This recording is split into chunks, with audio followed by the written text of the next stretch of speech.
Hello, everybody. Bill DiOrio calling from a undisclosed location in North Boulder.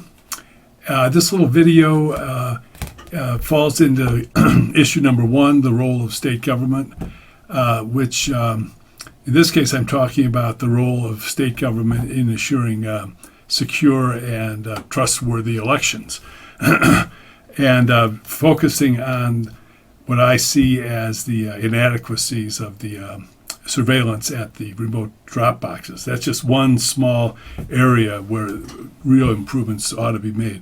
If I get sent to the Colorado House, I would support legislation that would improve the requirements, make them more tight on these drop boxes. If you're going to use drop boxes in your county, you're going to have really high quality video surveillance, and someone's got to look at that on a routine basis to make sure there's no obvious violations. I'd also support reducing the number of ballots that individuals can drop off. Right now, the limit's 10, and I don't see any reason for that. I'd maybe make it 2, as long as the other one is a member of your immediate family.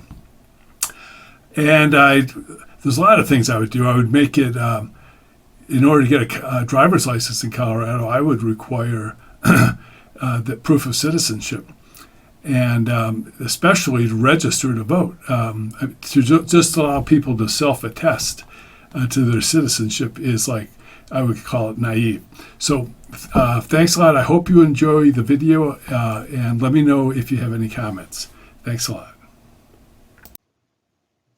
Good morning, everyone.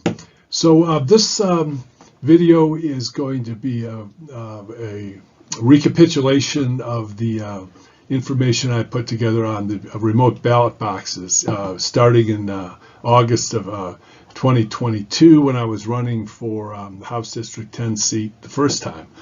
Filed a lawsuit against the county clerk after having approached her and tried to talk to her about making improvements.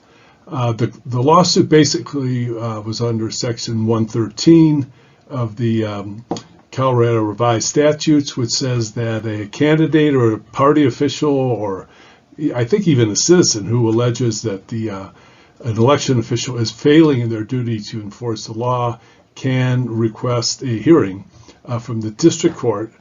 That hearing is supposed to be given, and then the court is supposed to rule on whether or not there's in fact, there is a failure, and then order corrections to be made. So in August of 22, I filed that petition with the court, with the district court, and really nothing was done on it. The judge basically did nothing until the day of the election, when he dismissed the case without a hearing. It was quite amazing. Then I filed an appeal with the Court of Appeals, and that was dismissed because you only have 72 hours or something after an adverse hearing under this statute to file an appeal with the Supreme Court, which I didn't do. So that was just, I'm an amateur. What can I say? But anyway, I wanted to show you, if you're interested, the nuts and bolts, the kind of the core of the complaint. According to the law, the video, each ballot box is supposed to be equipped with a video surveillance system that is able to pick up the identity of the person using the box and collect a video surveillance adequate and sufficient to be used in court as evidence for violation of election laws. The county clerk does not agree with that interpretation.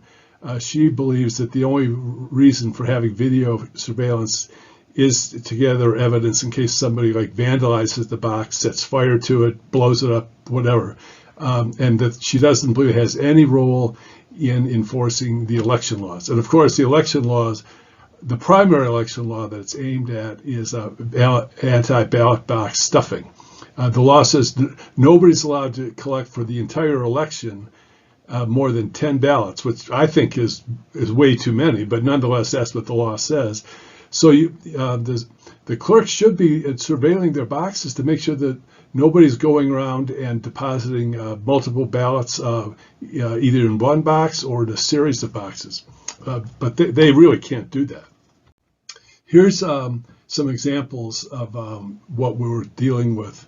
Here's the EFAA is the Emergency Family Assistance Association. In Boulder, all these boxes are in House District 10, is where I ran.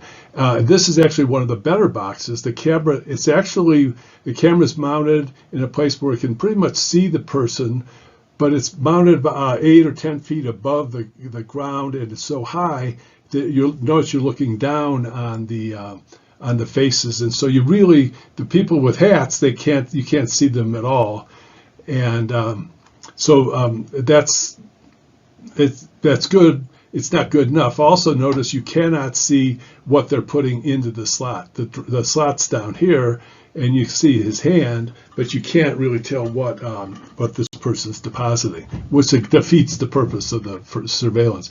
And here's the same box at night over here.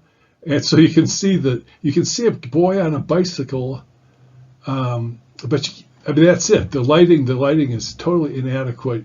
You cannot tell what that person's doing. And here's a shot at the courthouse with again, there's a tree branch in the way that blocks the people's face, which is really it's almost comic. They've since removed that tree branch. They have sawed that down. So they do acknowledge that there are problems with the system. But this video was taken during the primary election, or maybe the general election of 2022. But since then, I know that tree limb has been taken down. But again, you cannot see what they're putting in to the slot. And again, this is one of the better ones, but still, it's impossible to really use this for evidence. Here's the courthouse at night.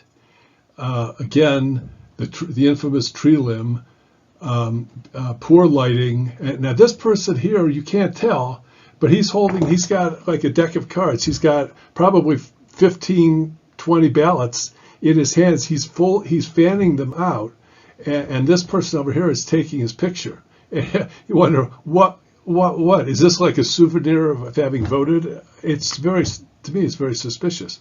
Again, very bad coverage. Here's another photo of the courthouse at night. Impossible to see anything. Here's South Boulder Rec Center. During the daylight, the camera is so far away from the box that you can't tell that there's a person there. I think, frankly, it's ambiguous as to what gender that person is. And of course, there's no way to see what they're putting into the slot.